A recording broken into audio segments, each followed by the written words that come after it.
Les 5 sources de vos problèmes dans vos relations avec les hommes et plus généralement les 5 sources de problèmes que j'ai identifiés dans les relations hommes-femmes. Bonjour à toutes, c'est Fabrice Julien, coach et auteur, expert en séduction depuis 2010. Bonjour à tous s'il y a des hommes qui regardent cette vidéo parce que ça peut vous intéresser aussi. Je vous retrouve juste après le générique pour vous parler de tout ça. Mais avant de commencer, je vous offre un guide gratuit sur la séduction ainsi qu'une série de conseils gratuits eux aussi par email. Pour les recevoir, si vous êtes intéressé, c'est très simple. Cliquez sur le premier lien dans la description de la vidéo. Si vous êtes motivé, vous le trouverez. Abonnez-vous et activez la cloche parce que si vous ne le faites pas, YouTube ne vous préviendra pas à la sortie des prochaines vidéos et vous allez rater des pépites. Mettez un like pour me faire savoir que vous pensez que cette vidéo est utile et pour que j'en fasse d'autres comme ça ou sur ce thème-là. Si vous pensez que ce contenu est utile, partagez-le en public ou en privé, je comprendrai. Vous pouvez aussi me laisser un commentaire, je les lis tous et j'y répondrai avec grand plaisir. Donc les amis, j'ai analysé 5 sources principales d'interférence, on va dire, dans les relations hommes-femmes, de choses qui contribuent à mettre un coup de pelle et à continuer à creuser le fossé entre nous. Alors qu'on a tout, non pas pour être identique et similaire, mais pour être complémentaire et s'apporter du bonheur et arriver à se comprendre. Il y a beaucoup de choses dans notre société, dans nos modes de vie. J'en ai identifié 5 grandes familles qui contribuent à nous éloigner les hommes des femmes au lieu de nous unir. Et pour autant, ce n'est pas les hommes contre les femmes, c'est les hommes et les femmes ensemble. C'est comme ça qu'on sera heureux, c'est comme ça qu'on sera fort, c'est comme ça qu'on ira loin. Tu vois ce que je veux te dire? Et du coup, là, la première chose qui nous éloigne les uns des autres, je trouve que c'est la mauvaise communication. J'ai fait tout un guide sur la communication qui s'appelle Communication, Séduction, Manipulation. Ne vous fiez pas au titre, c'est pas que de la manipulation. J'ai mis ça pour que ça soit un peu plus putaclic. J'en parle, hein, mais c'est pas que ça. Dans ce guide, j'explique comment mieux communiquer avec l'autre. Parce que souvent, par exemple, un mec va proposer un rencard à une fille et la fille va dire non, je peux pas. Et en fait, la fille va pas vouloir aller à l'endroit qu'il a proposé, ou c'est l'heure qui lui convient pas, ou elle a vraiment, on va dire, quelque chose qui fait qu'elle est occupée ce soir-là, mais elle aimerait bien voir le mec. Et elle n'arrive pas à dire désolé, j'aimerais beaucoup parce que passer la soirée avec toi, mais là j'ai ça qui m'empêche, ou mais pas dans cet endroit, s'il te plaît, propose-moi un autre endroit parce que. Et souvent les gens ils communiquent mal sur leurs envies, leurs besoins, leurs raisons, etc. Soit il faut tirer les verres du nez, soit c'est pas la vérité, ça se dit pas les choses et ça communique très très mal. Il y a aussi beaucoup de peur sous-jacente. C'est-à-dire qu'un mec va dire une phrase et la fille va entendre ce que ça fait résonner à sa peur. Il a dit ça, ça veut dire qu'il ne me respecte pas, ça veut dire qu'il me prend pour un objet, ça veut dire qu'il veut juste baiser, ça veut dire qu'elle prend une phrase, elle se fait un film, elle en tire des conséquences et elle met le mec à la poubelle, quoi. Alors que le mec avait juste dit une phrase peut-être maladroite, peut-être pas maladroite, mais avec un terme ambigu qui a été forcément mal interprété par la peur de la fille. Parce qu'elle a une peur en elle et du coup ça communique pas, ça éclaircit pas, ça se comprend pas. Bref, il y aurait beaucoup à dire sur la communication.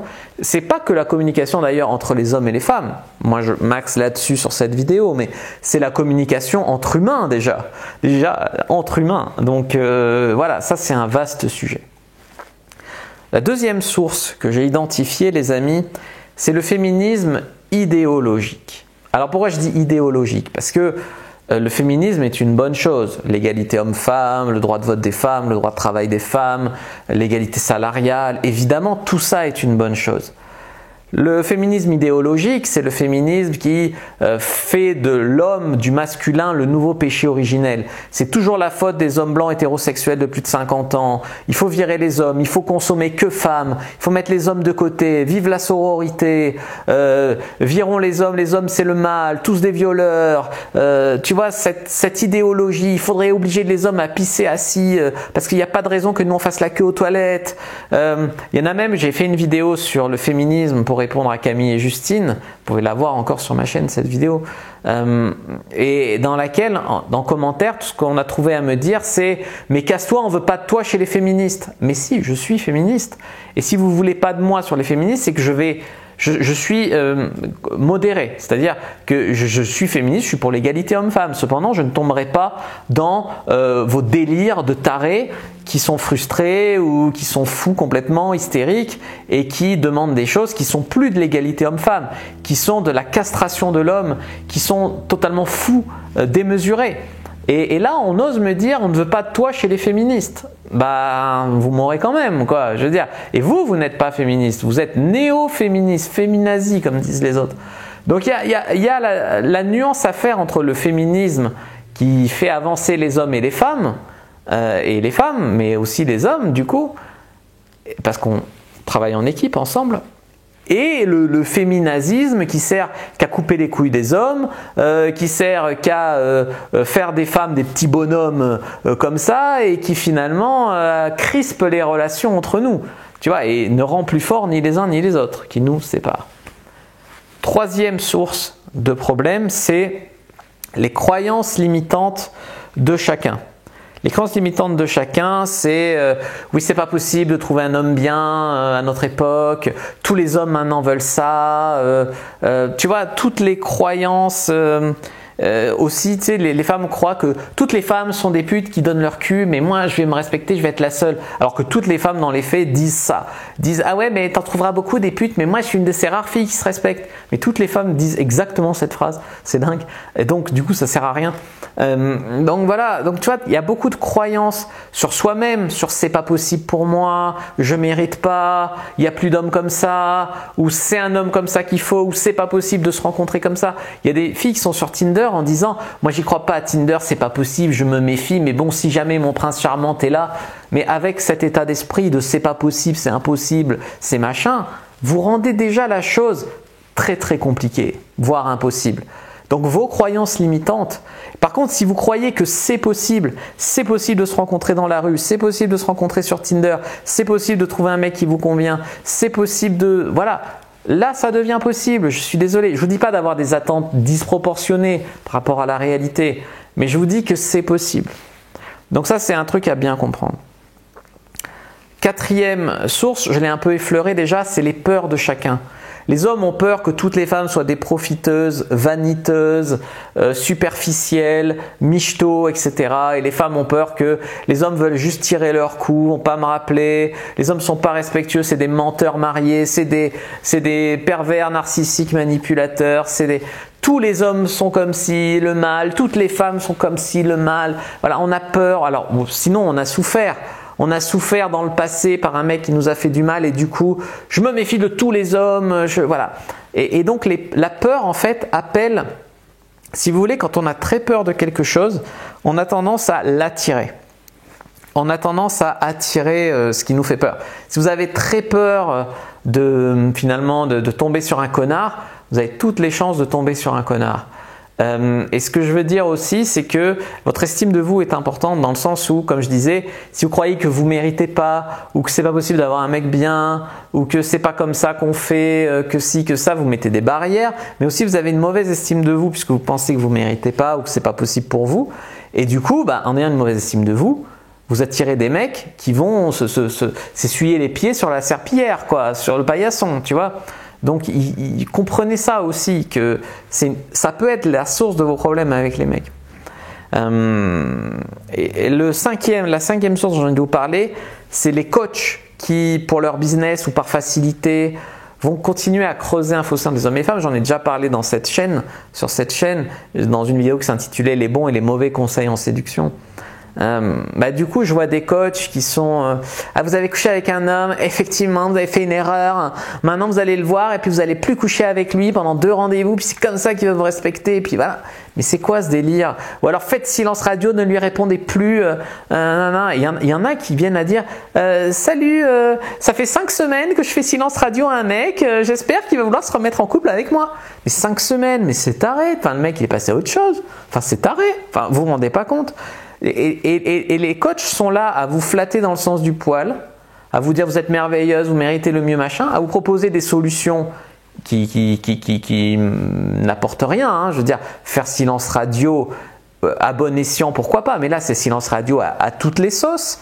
Pendant une durée indéterminée, donc c'est la solution de facilité. Et puis si ça marche pas, c'est la faute du mec, parce que c'était un pervers narcissique, parce que c'était un manipulateur, parce que c'était un mec qui voulait qu'un plan cul, parce que voilà.